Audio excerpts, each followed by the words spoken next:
Hello, all. Welcome to Bales Informative Friday. Before we get started, and if you're not familiar with Bales, I'd like to take a second to tell you a little about who we are. We were founded by Jamie Bales in 1995. We have been a partner in the community since 1997. We focus exclusively on Infor. We do the full human capital management cloud suite and financial supply chain management offerings, including technology components.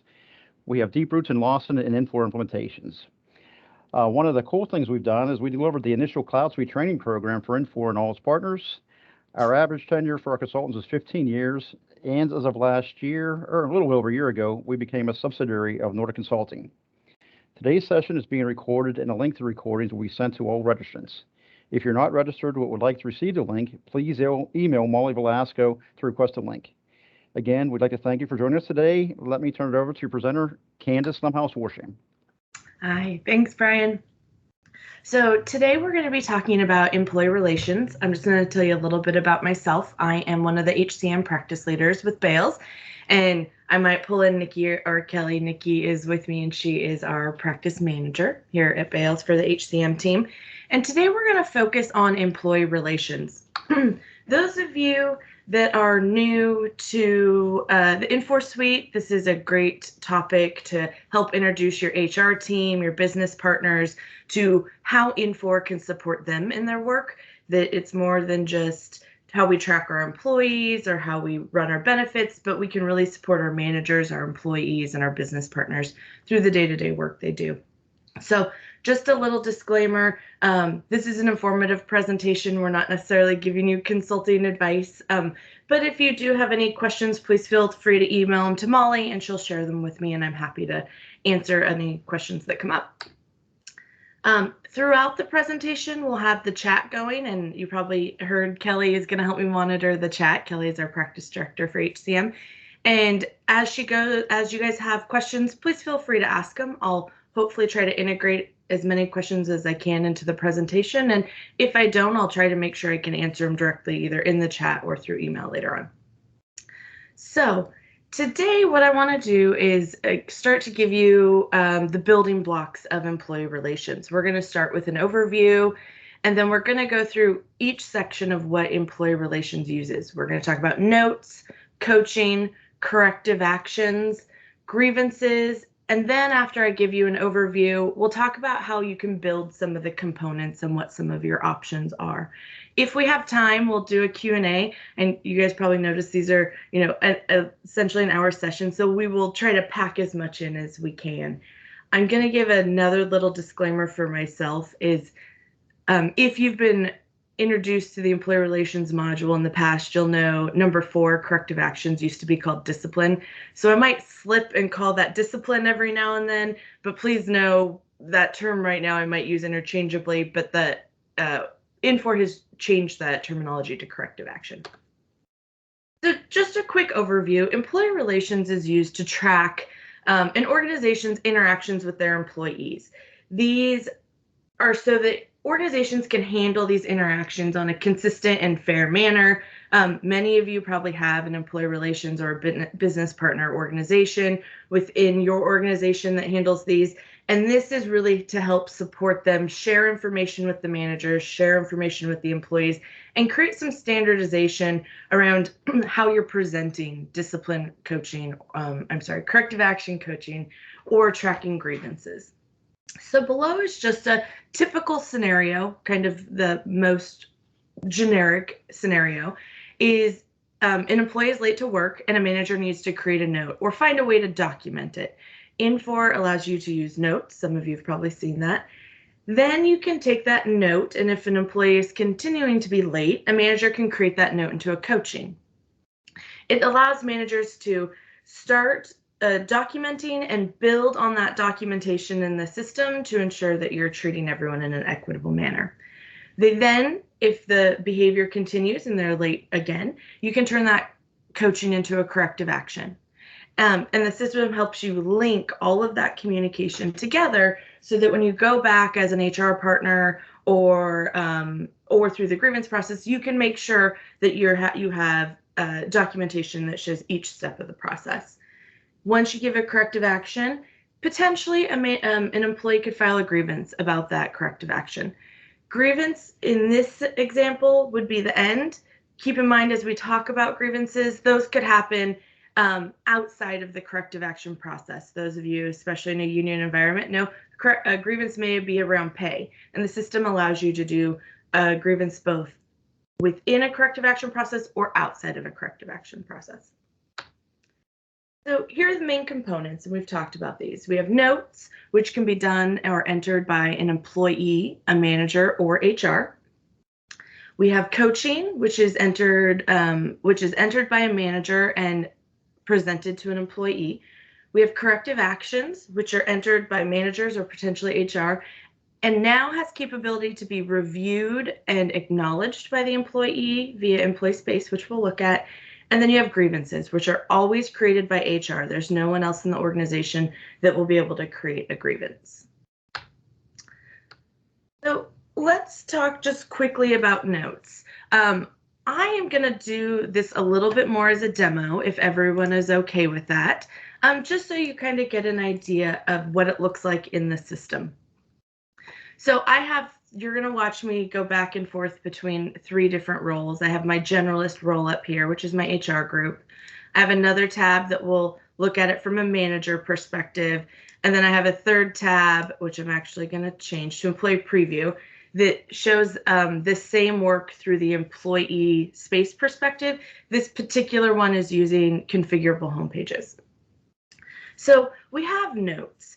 Notes from an employee perspective allow me to add information that I either want a manager to see or that I want to keep private to myself. Now, one thing I will say about notes is, from an employee relations perspective, organizations have different feelings on if you want to allow employees or managers to take notes and make them part of the system, especially if they make them private, because you can make a note private. But what's nice about notes, as you can see here, I've set up a couple, is notes allows me to track just kind of the basic information. So Kelly, sorry, I entered some stuff as you, but I was able to enter Lisa was late 5 minutes. I can assign a type. So this is a lack of time management, and I can say who saw it, a manager observation. The one thing I would keep in mind if you are going to use notes as a manager is determine if you want them to be public or private, and if you want to make that available to your management staff. I'm going to do one note as a manager so you can see what that'll look like if I was a manager. So if I was a manager, I would go to the My Staff, and I would pick my employee that I want to do a note on. And you can see here, it's as easy as I have this tile of notes. And by clicking the plus sign, the system will bring up a note form for me. I can add the time, the date and the time, and I can select if this should be a public note, which means the employee will also be able to see that note. Or by leaving it unchecked, it would just be visible to the manager and human resources. So if I make it public and I added, I think Mona is the name of my employee. Mona was late 15 minutes on 2/11. I can add a type. The type is driven, and I'll show you this in the component setup. It's driven by the same set of types you're going to use in employee relations. So you'll be able to set this up and control what types you want. I'm going to call mine unscheduled absence. And I can add a source. These also are shared between employee relations. I personally like to use sources that are a combination of both potentially people, like a witness, or a system. So if I'm using this to do things like discipline or do a corrective action for time, I might want to use WFM or some other time system I have. And I could even attach maybe a report that documents what that lateness was. And it's just a way to kind of build on my ability to show that I'm treating everyone equitably. All I have to do then is hit submit. And my note is available for me here to review on my manager space. So notes are very quick and easy to add. Notes are also shared with performance management. So notes don't have to be employee relations specific, but they can be. You also, if you're implementing performance management, there's a take notes section where you can click on it and see any notes attached to that employee. So after notes, I'm going to keep moving forward. And we talk about coaching. So once you've had some notes added to employee, let me backtrack. Notes are not required to use employee relations. So if organizationally you decide that's not a route for you, it is not a prerequisite to any of the other steps we're going to talk about. Once you are ready to do a formal coaching on an employee, you then want to use it as a tool to document the communication between the manager and the employee. It's typically used to address employee behavior before the issue has come to the point that you want to do a corrective action. And it's a nice, easy place to share communication between the manager and allow HR to see that managers are formally documenting coaching. Let's walk through what a coaching looks like from a manager perspective. So say Mona has continued to be late and I'm ready to do an actual formal coaching with her. It's very easy to do. I can double click on Mona, as easy as going to my staff, double clicking on Mona and letting it open. Sharing always takes a little bit longer. And managers will have this item called employee relations here at the bottom. They click on the employee relations tab. You can see I've set up a couple corrective actions and coachings for Mona. But all they need to do is click this create button. So once they're ready to create a coaching, you create. It's encouraged that managers create the coaching before they're ready to present it to the employee so that they have their language and their documentation ready to go. So the first thing I do is set a group. We'll talk more about what groups are, but kind of high level. One of the ways I like to handle groups is it is meant to help capture the difference between different groups in your organization that allow different steps in a corrective action process or different grievances steps in a corrective action process. An example might be your management structure. You really only have maybe 2 steps in a disciplinary corrective action process, whereas maybe in a union environment through a progressive discipline agreement, you might have 5 steps or 3 steps. Those you would build as separate groups, and then you can control those number of steps differently between the two. In this case, I've set some stuff under policy violation, so I'm going to use that. And then you select your type. Type in many times is going to equate to different policies within your organizations or kind of the idea of different reasons that you add a corrective action or a coaching. In this case, I'm going to stick with unauthorized, lack of time management. So these both now have been added, and then I type in, a manager has a free space to type in the behavior. So the behavior might be Mona has been late on 3 instances in 6 weeks. Generally, you want this to align to whatever your policy is in your organization. And so that's the behavior. She's been late 3 times in 6 weeks. The desired behavior is Mona is on time every shift for the next 3 weeks. Ideally, you want managers to be specific and you want them to write whatever makes sense with your organization's policies. Then you set a meeting time. A meeting time is when you want to talk to the employee. So I'm going to set it for today, just for purposes of showing you the next steps and why that's important. And if there's any particular follow-up date that you want the employee to do something by, then you could add that. At the same time, if you're using notes and you hadn't created any notes before now, but you wanted to also create notes that maybe are potentially shared with the employee, you could do that at the same time of your coaching, but it is not required. It's just another option within the system. Once I create my coaching as a manager, all I have to do is click save, and you'll see my screen changes slightly. The first thing is I'm in a draft status. The system will populate some of my basic information on my employee. As you can see, I'm not able to change that as a manager, but HR does have the ability to adjust that if needed, which these fields are used for reporting later on. I can still make some adjustments at this point on my fields. And I can add some potentially resources, which are employees. Maybe I need to add a witness or a director that I want to add to this conversation. These roles can come into play, and I'll show you later, on using some email templates. I know email automation is something people are interested in. Using resources and roles can help play into using email automation. You could also add any documentation.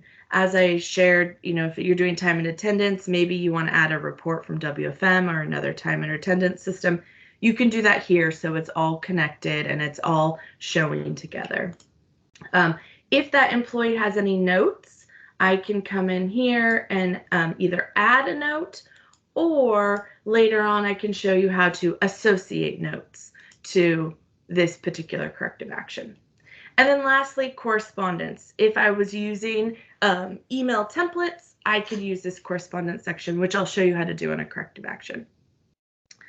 So now that I've created my coaching, it's as easy as a couple other steps. Many of these you don't have to do. It is definitely dependent on the process you want to use in your organization. I can create a meeting. So based on this meeting time I've already entered, which you can see I have both a date and a time, I can email the employee directly and it will send them an Outlook invite. And I usually CC myself and put it from myself, and then it will send them a Outlook invite on when that meeting time is to follow up. And you can also cancel the meeting directly through there. I'm going to show you an example of what a meeting request looks like, so you can see what it looks like when the employee gets it.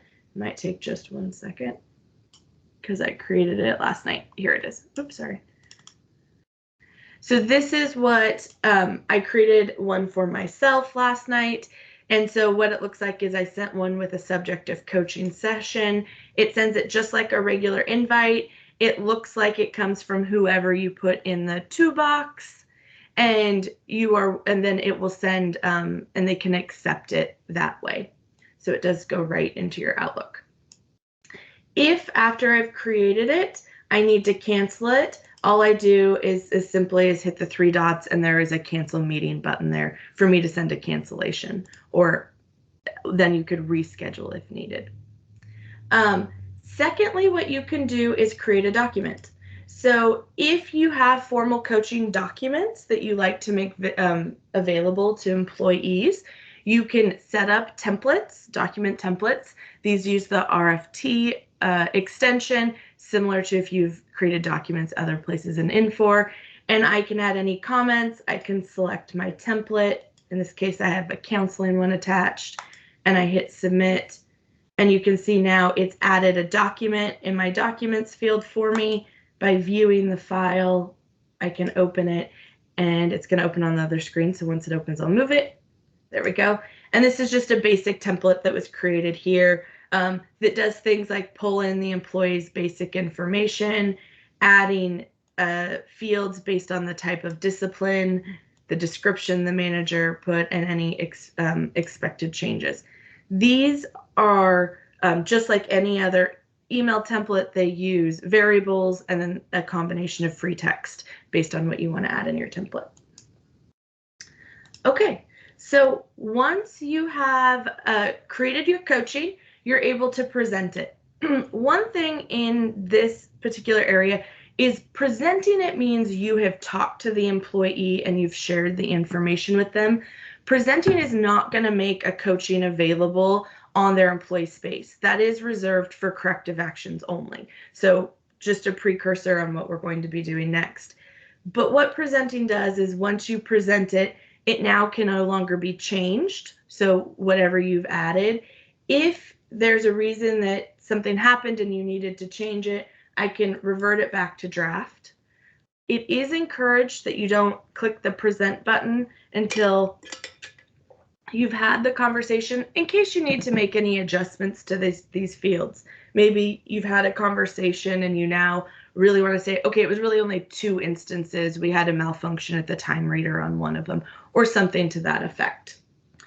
Once you do present, you can now create this document. You can take this exact coaching and use it and connect it to a corrective action. I do want to say corrective actions absolutely do not need to be attached to coachings. They don't need to be attached to notes. There are always times in your organization that someone might just be getting a corrective action, and you can do that. Or if you do have a progressive discipline process that you're following, the next piece you can do is create a corrective action. I'm just going to click on that so we can see, and then I'll show you how you could do it manually also.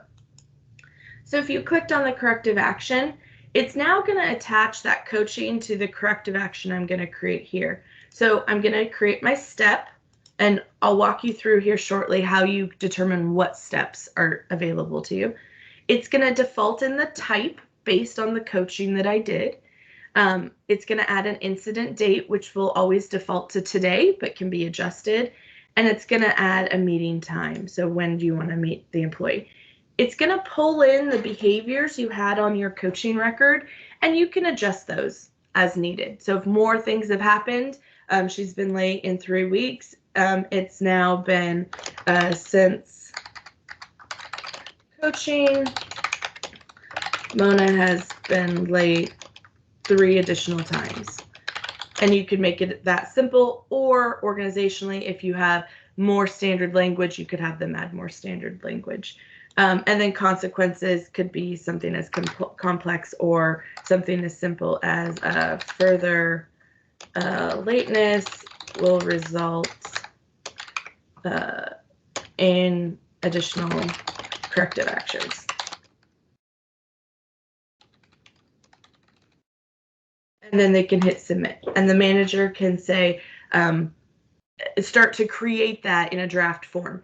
This warning, I want you to take a little bit of a notice of what this warning says, because I'm going to come back at the setup piece and show you how you determine what this language is. So in this case, based on this type and this step, I'm getting a confirmation that says, confirm you are issuing a verbal warning to this employee. And I'm going to say, okay. So now on my coaching, I have a corrective action. And as you can see here, it's going to connect that corrective action to my coaching. To review it, I just need to click on it, and it will open my corrective action that has more information. Before we go over this, I'm going to back up one step, and I'm going to go back to my employees, my staff. So in this case, I had just done a corrective action. If I go back to Mona, I want you to see I have my original notes, and to see the corrective action information, I actually double click on my employee, and I can now see the coaching I created and the additional corrective action. If this was a one-off, or I didn't want to attach something to a particular coaching, I could do the same process by just clicking create, and I get my blank form, and I could create a corrective action. I could also create a corrective action and then later go attach it to a coaching if I needed to. Employee relations is a very flexible system in a lot of ways, that it allows managers and HR to do the work and then come back and connect all the pieces if needed. I'm going to go back to that corrective action that I just created that's in draft, and I'm going to double click on it. So as a manager, I've initiated this process. I have it in draft. Maybe I'm talking to my director, or I'm talking to my HR person, and I'm updating as needed. I can, just like on the coaching, I can add a resource. This might be a director, this might be an HR person, this might be a witness. There's a variety of things you could add here. I could add further documentations. I could attach notes. If there was more coaching, I could click here and I could add more coaching. Maybe other coaching records I had created. I can associate many coaching records to a single corrective action. Or if I had sent some emails, I could have some correspondence here. Just like on the coaching, I can create a meeting or create my document. What is nice is your documents get attached to the type of step you're on. And so when I open my document templates, you'll see it's a different document template. It just helps keep managers from unintentionally using the wrong templates at the wrong time. I can create, and in this case, because we are now at a corrective action step, I start to get information, I start to create information that could potentially be visible to the employee. So if I want this document visible to the employee, I can click visible and submit. And once it creates that document for me, I'm going to go open it. You'll see this one is slightly different based on my organization's requirements and has some places to sign. Today, I am going to show you what it looks like on the employee side to require an employee acknowledgement, which is a pretty new feature, and what that looks like also. If I had created a document and I was like, oops, I don't really want that visible, or, oh, that should have been visible, I can always come in and check or uncheck this box later on or add any comments. I'm going to go back. Once a manager has this corrective action in a place that they're ready to move forward, another new feature in employee relations is you can send it for review, and you can have a couple things happen, and I'll show you where to set that up. By clicking send for review, the system is going to set this to an in review status. If we don't have any review set up, which I'll show you how to do, then it will just go right to, you'll get a button that's allowing you to issue it. Or you can choose a couple of different review options. You can require that it go up to the next line supervisor using your supervisor structure, and you have the ability to determine how many levels up you want to go. So if it just needs to be reviewed one level up, you can do that. Maybe you require 2 or 3 levels up. You could add that, you could set that up over on the group. Or if you don't require any manager review, but you do require an HR review, we can also set that up. So by sending review, I will show you what it would look like on the HR side. So in my case, I'm going to leave this one as is, but I'm going to come over to HR so you can see what a corrective action looks like. So on the HR side, I have done a number of corrective actions, and they can then double click and see what's in here. They can change some of their basic reporting information. They can see the details the manager has added. And in this case, this one's already pending acknowledgement, so they can't make any changes, right? Because we've already sent this to the employee. If I went to one that was in draft, which is this one, then HR has the ability to make adjustments, and they could also send it for review if needed. So maybe the process is HR is the one that sends it for review. You have that flexibility within the system. Once it's been reviewed, it will go back to the manager and they will get, I'm actually going to send this one for review from HR, and I'm going to manually approve it. So at any time, HR has the ability to manually approve a corrective action to keep it moving through the process. Maybe you have one of those situations where a manager is out or upline manager is out and you need to keep something moving. You can manually approve it. It's going to say, do you want to bypass? And now it will move it to a reviewed status. This is the status needed for the manager to be able to move forward. Like I said, systematically you can set it up so that once the manager clicks for in review, it just automatically changes to a reviewed status. So you have those options. This ability to have reviewed corrective actions is an IPA. So while the system has a lot of flexibility, you also have flexibility to adjust the IPA if you needed to. I'm going to go back to my manager space, and I'm going to go back to my staff so we can see what it looks like now that it's been reviewed and essentially I'm ready to move forward. So on my employee relations, on my corrective action that I did, I can now see I have one that's in the reviewed status. I have a couple options now. I now have this item called issued. I didn't have that before, and that won't be available until your status is set to reviewed. So I can, one, have this box checked and I can just click issued from right here. Or if I double click, I can review, add any notes or coaching or correspondence that I want to add last minute, and then I can click the issued button. It's going to say my employee acknowledgement is enabled. Are you sure you want to submit to the employee? Once you submit, once you click issued, this will now be visible to the employee for their acknowledgement. So I'm going to say yes because I've reviewed it, I've had my conversation with my employee, and now it's ready for their acknowledgement, and it will move to this pending acknowledgement status. I'm going to show you what it looks like on the employee side now once they get that pending acknowledgement. So if you're using configurable home pages, they may look like this, or they may look like this. Both similar. You will want to click on the growth section, and that's where employees will see their see their corrective actions on their performance tab. If you're using the version of employee space that has my profile, your icons look slightly different, then your employee would just go to their profile and they would be able to see it just like the manager could as one of those tabs towards the bottom of employee space. In this case, I'm going to go back to employee preview and use the configurable home pages. Once I click on growth,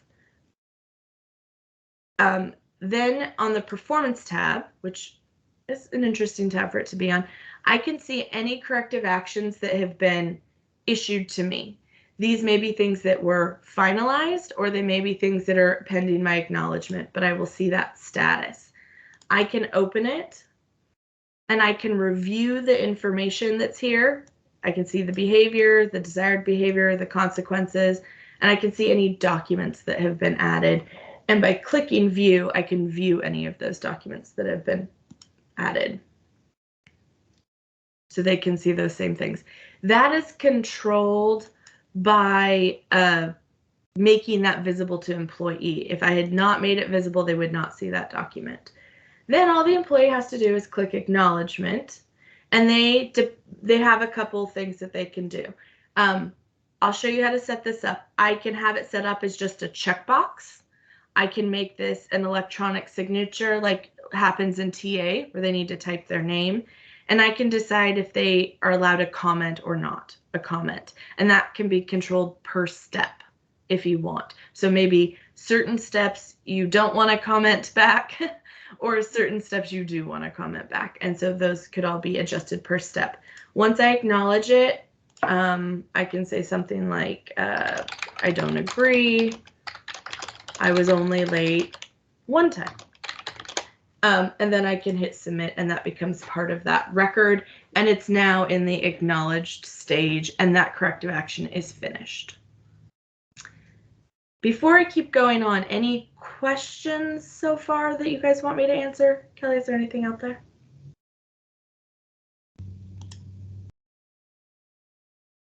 I'll take that. No, no problem. Okay, I'll keep going then. Once you have your corrective action, this is where you can get into the grievance process. So I've moved back to the generalist role, and I've done that because only HR can come in and add a grievance. An employee isn't necessarily able to ask for a grievance through the system. They would have to contact HR or whatever your policy is, maybe your manager, and go through that process.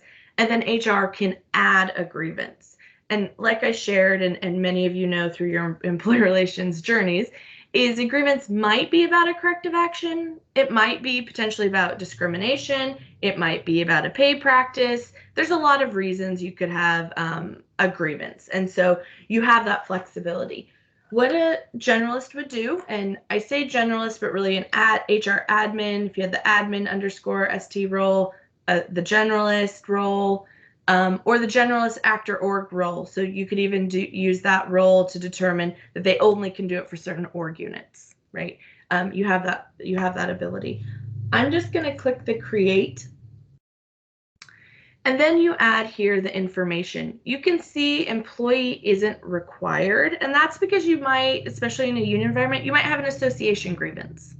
And it might not be attached to a specific employee. The system will allow you to do that. If it is specific to an employee, I'm going to choose Mona because that's who I've been using. Actually, I'm going to pick William. And then I'm going to pick my group. My group is shared between my corrective actions. and my grievances. So I'm just going to say policy violation. I can determine what step. You know what? I'm going to actually choose a different one. I'm going to choose union.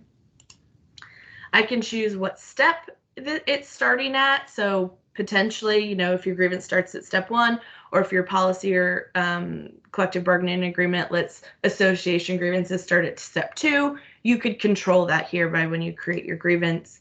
I can pick my type. So what is this grievance specific to? I'm going to say age in this case. Maybe they feel like there was an age discrimination. I can pick my discrimination type. These are all controlled by you. You get to decide what these values are in the setup stage, which I'll show you here shortly. My incident date, my received, if there's any external information. If I have an employee, my reporting information will pre-populate once I save. And then you'll add the issue and their requested resolution if your form has it, and that's a requirement for your form. It's not required. So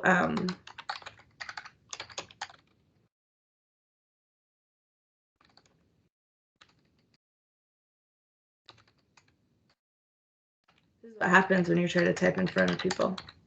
Okay, there we go.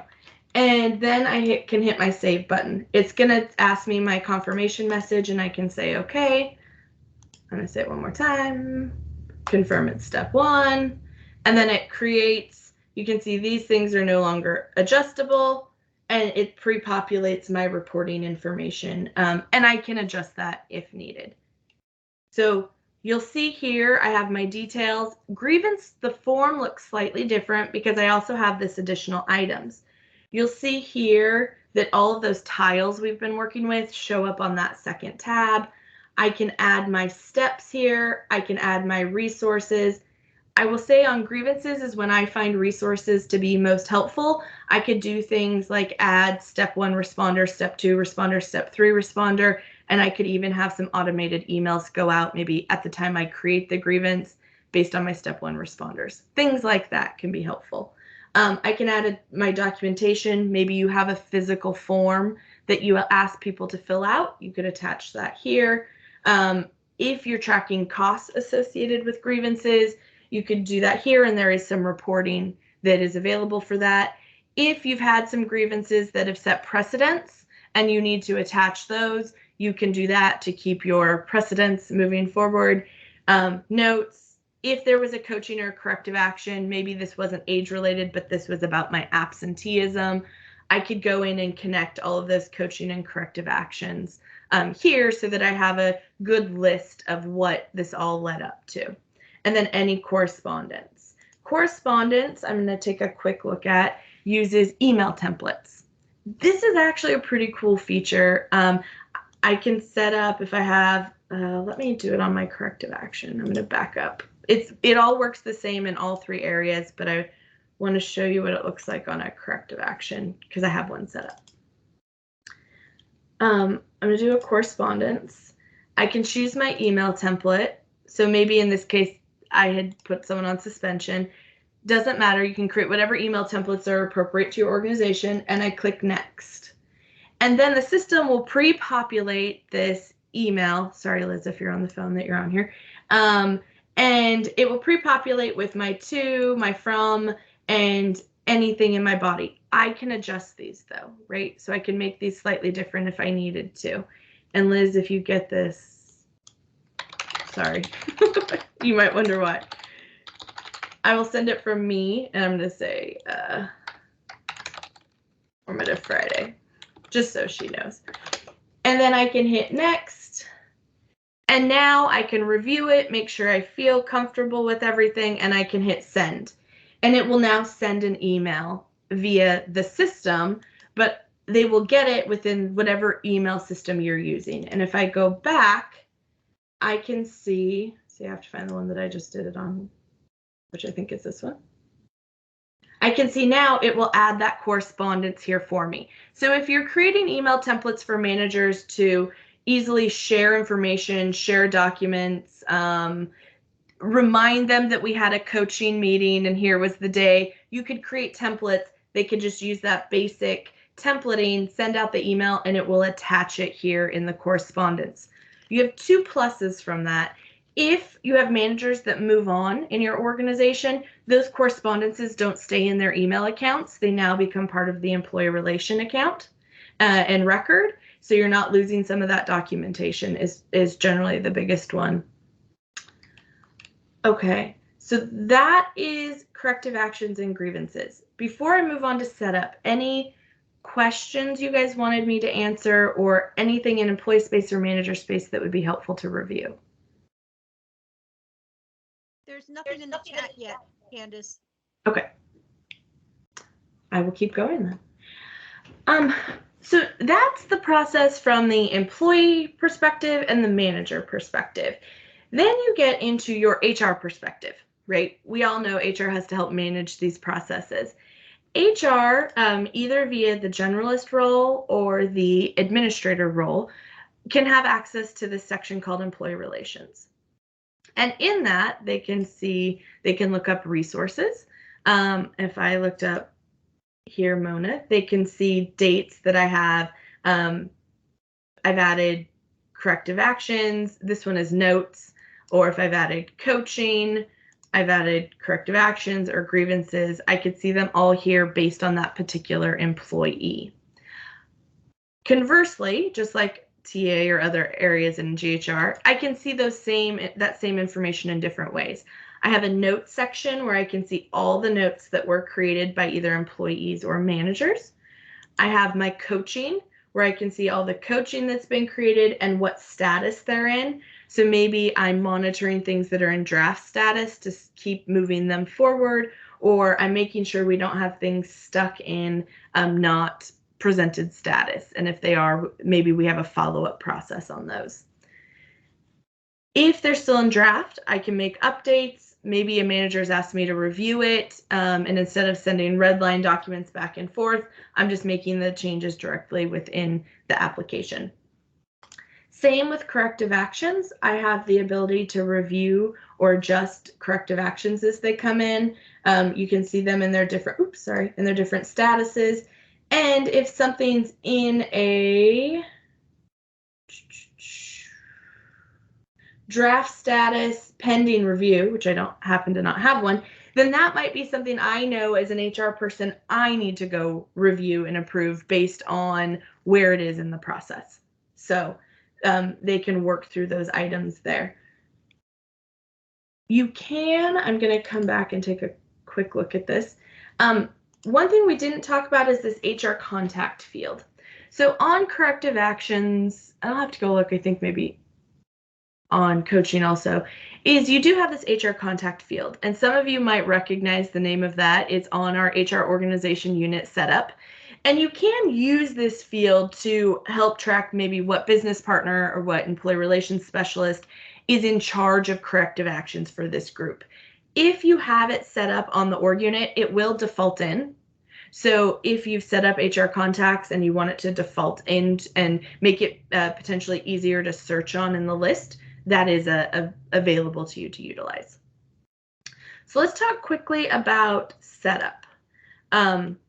Setup of employee relations, the overall setup is very straightforward.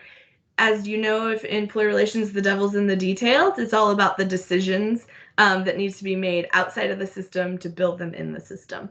So if I start with the organization is very simplistic. There's not much there that needs to be set up. I've been using this one. As you can tell, this is our test area, so we have a lot of out there. And on the organization, it will create it once you create your organization. And you really are deciding, do you want to hide note sources from employees? Meaning, if you added a note and you don't want them to see potentially it came from a witness or it came from something like that, do you want to hide the source, or do you want to hide types from employees? You don't have to check either of these, but you could if you wanted. The next section is groups. There's a variety of different ways you can do this. I personally like to do it by type of groups in my organization that have different sets of rules. So union might be one, leadership might be one, production staff might be one, something like that. And you set up your group here. The differentiation of groups that really determines if you want more than one group is you will set up a calendar. And that will determine, say, maybe your grievance or your corrective actions have a certain number of days they need to be responded in, or a certain number of time they're eligible to be active. You can use that calendar, and then you determine, are those calendar days or their work days? So maybe you have a 7-day turnaround period on answering a grievance, and that's 7 work days. You would want this to be set to work days for this particular group. Those are the types of determinations that would help you delineate between different groups. At the group level, you also have the ability to determine, should you enable employee acknowledgement on your corrective actions? I'm going to show you the steps in a minute. This can be overridden. So if you decide yes, in most cases, almost all cases, it will be they need to acknowledge, I would check this. And then once we get to our steps, so each group, you set up steps. And when I create my step, I'm going to say no. Then I would decide, maybe these guys have a 2-step process. I might call this step 1. And maybe they call it step 1, verbal coaching, verbal, that's probably not the best word. Step 1, written corrective action. This is where that confirmation comes in. So whatever you want that manager to see when they hit that save or submit button, this is where the corrective action comes in. The confirmation message comes in. So it will pop up. It is not necessarily needed, but if you want to help share information with your managers easily, it's a good way. You can add a corrective action document specifically. And after would be, say, at this step, you only have step 1 and it expires after 2 years, or it expires after 60 days. That's when this end after would be used for, and you have the ability to set your days, months, years, whatever makes sense. This section per step is also where I determine my review level. So we talked about sending it for review. My number of levels will determine how many levels up in the organization I want it to go. So 1 would just be the manager's direct manager. 2 might be a manager, a director, as it goes up to your organization. If, in addition, you require an HR review, then you would set this checkbox. These can be mutually exclusive. It can just be supervisors, or it can just be HR, or by leaving them blank, it will be neither. And by clicking for review, it will just set it to reviewed and allow the manager to move on. You can add a policy that you want to attach to this step. So if you have a specific corrective action policy. And then here's where you can override your acknowledgement. So say at the group level, I said it requires employee acknowledgement, but this step does not. I can use my group rule, or I can enable or disable this particular rule. And here on my employee acknowledgement, I had a checkbox. This is where you can control what type of signature you want. So I have, go ahead. Hey, Candice. Yes, ma'am. There's a question in the chat. Yeah. If you set up multiple steps, can you toggle between them or skip steps? Yes, you can. Okay. All right. Great question. Okay. And just a reminder, you've got 11 minutes to the hour. Perfect. We're right on time. Thank you so much. Sure. So under the signature box, I can set it to none, meaning they just click that acknowledge button and they move on, or I can require a checkbox or a signature box. I would test these out and determine what works best for you. I prefer a checkbox. Signature sometimes is hard because it needs to be exactly how their name is in the system. Some employees, especially if they're flustered, struggle with that a little bit, but all work just fine. You'll just figure out what works best for you. And then you can have an electronic signature message there. Lastly, on each step, you can have an email rule. So if you want that every time a corrective action is created, an email template goes out, maybe it gets created and you want the HR business partner to be notified, you can set this to automatic email and send a template that maybe tells the HR person or an upline manager, or maybe when something is issued, you want an automatic email. This might be to the employee. You want to please go check your employee space, and acknowledge this corrective action or something to that effect. So you get to do that on each step. I'm going to come back out here. And each grievance step. So you have similar, slightly different options. I get to choose my description, my confirmation message, and this is very important. This is where I set my due dates.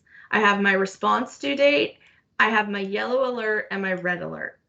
What yellow alert and red alert mean is it does two things. One, it shows on the HR as, the yellow caution sign or red caution sign.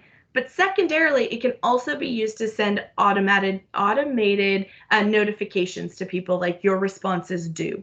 And you can have those set and scheduled to send on a regular basis. So they're very helpful. And then you could also send your templates. Next, we have categories. They're very straightforward. They're nothing complicated. It's just a category that you'll use in your next step of types. Types are generally going to be either your policies, your types of grievances, and from there you can use those categories to group them together. So I'm just going to open this first one and show you what's on here. I have my description, I have that confirmation message, I can attach my category, and I put a summary. And for each type, I determine what do I want it to be accessible on. Do I want notes to be able to use that type? Do I want coaching, corrective action, grievances? And for notes, do I want to allow for an employee section? I will say it is very common that you might have more types for grievances because grievances aren't always related to a corrective action. So keep that in mind as you're building your types. And then here too, you have some more email automation rules around when a coaching is created, when a corrective action is created, so on and so forth. So that's how your types work. Note sources, we've talked about these. These are just that drop-down box determining what do you want to give them as the ability to add to a note source. Roles, we've talked about. These are different, both employee and non-employee roles that you want accessible to add to your coaching, your corrective actions. I like to use these for one, witnesses or people involved in the corrective action, but two, to use as email commands in my notifications later on. Grievance resolutions. This is just basic drop downs that you will select on what are the resolutions in your organization of a grievance. So did you get through a final level? Is it resolved? A second level? Those just basic things. Discrimination types are exactly what they sound like. You can determine, and these are only used on grievances, you can determine what discrimination types you're tracking or capturing, and they're used for reporting later on.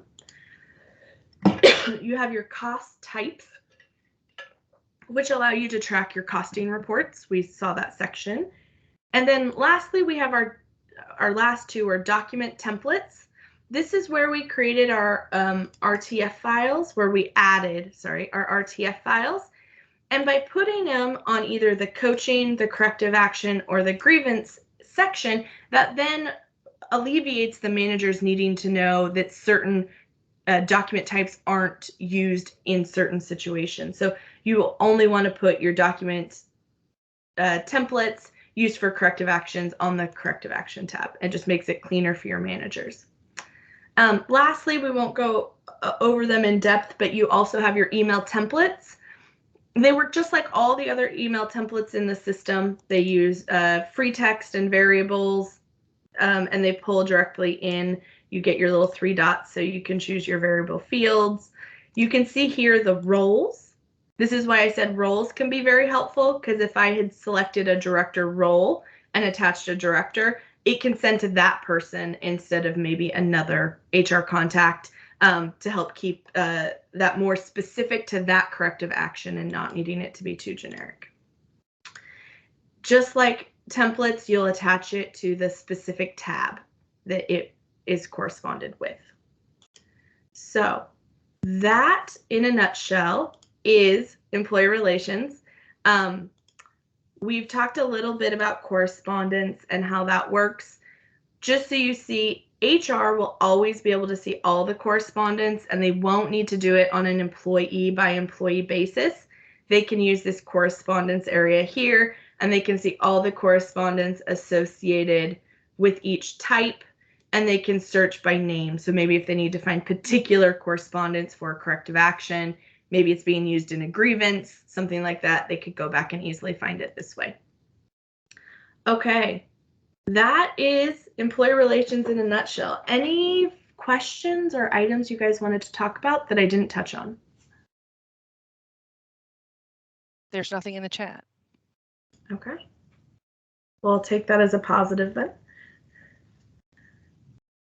If you guys have questions or want some further information, additionally, you can tell I didn't use my slide deck because it's a lot easier to see things in the system.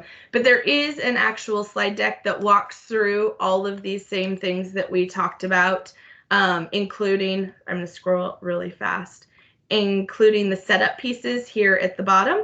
So if this is something you want available, we can make this available either, but it walks you through how to define the different steps and groups and categories.